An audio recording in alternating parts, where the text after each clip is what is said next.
Hey friends, and welcome back to my channel. It's Teresa here. Today I'm doing a voiceover from my new studio in our new home that we just moved into. There may be some different background sounds. I don't know yet how everything is going to sound recording here, but welcome. And I'm so glad to be getting back into the swing of things. Today I have a Project Life layout for 2026. I am beginning to document some of the intense moving activities that have been going on, the packing, the unpacking, the chaos, the mess. And the perfect kit for this is Allison Pennington's Chronicle. I'll have a link down below to this product for you. It's a great sort of documentation type kit for you, and I think you're going to love it. And so I'm going to show you some details of what I've done here to pull this layout together. This is the second half of January. And so what I'm doing with Project Life this year, I'm doing pocket pages. Yay, welcome back to pocket pages. So excited to be doing this again. And I'm working with whatever the photos are that I'm taking at the time. And so if it turns out to be a monthly layout, great. If it turns out to be 4 weekly layouts, fantastic. In this case, it's sort of a bi-monthly. So the second half of January here. And for the title card, I've brought in a pattern paper for the background and one of the frames from the kit. And then I used the book plate and the alphabet to create the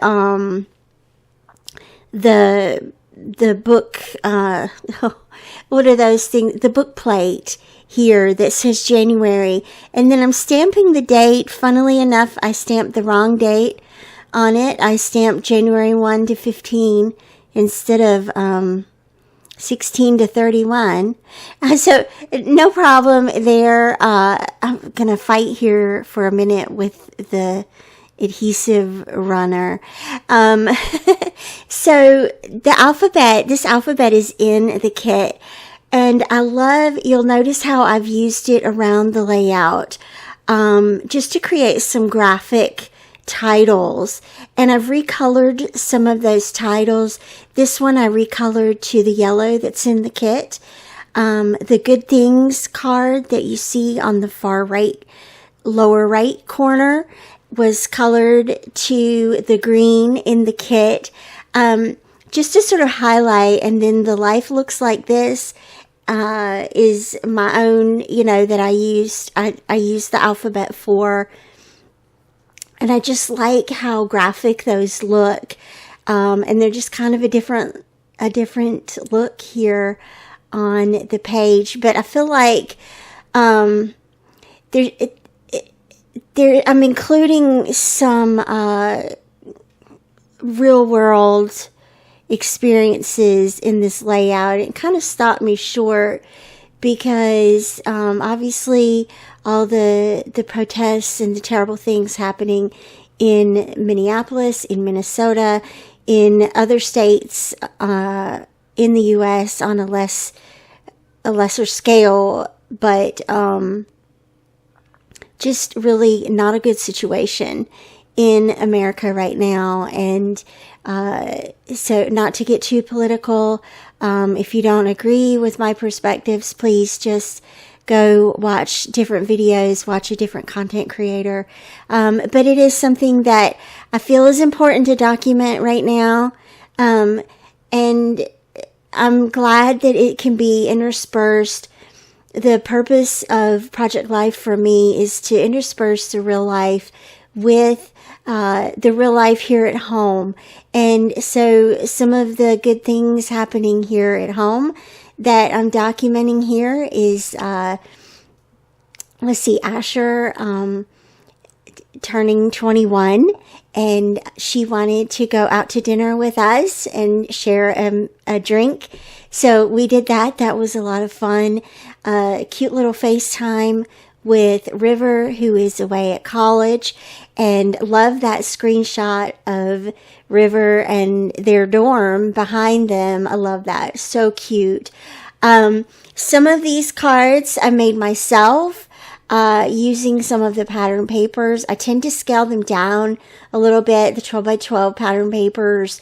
I'll scale them down to 8 by 8 usually, or 9 by 9 to just to fit better with the scale of the layout here.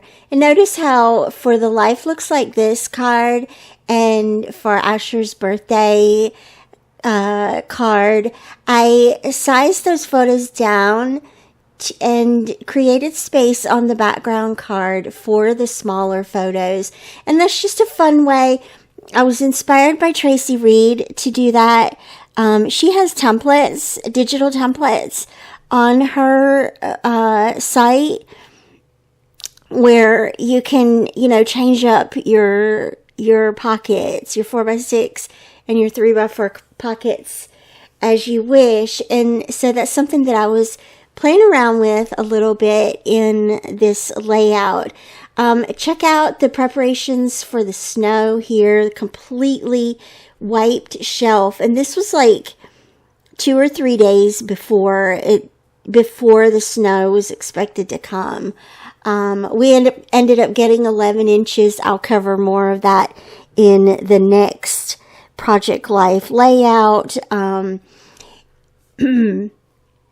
And then here is a view beginning to show some of the chaos in moving. And that is my studio with everything packed up and all the boxes, all the furniture taken down and ready to go on the moving truck. Just a lot of kind of surreal things here. I'm so thankful for this project and for being able to pull photos like this together and sort of process what's happening in real time. Again, I'll have the link to the Chronicle digital collection down below. Thanks so much for watching. As always, I appreciate you, and I will see you back here again real soon. Bye-bye.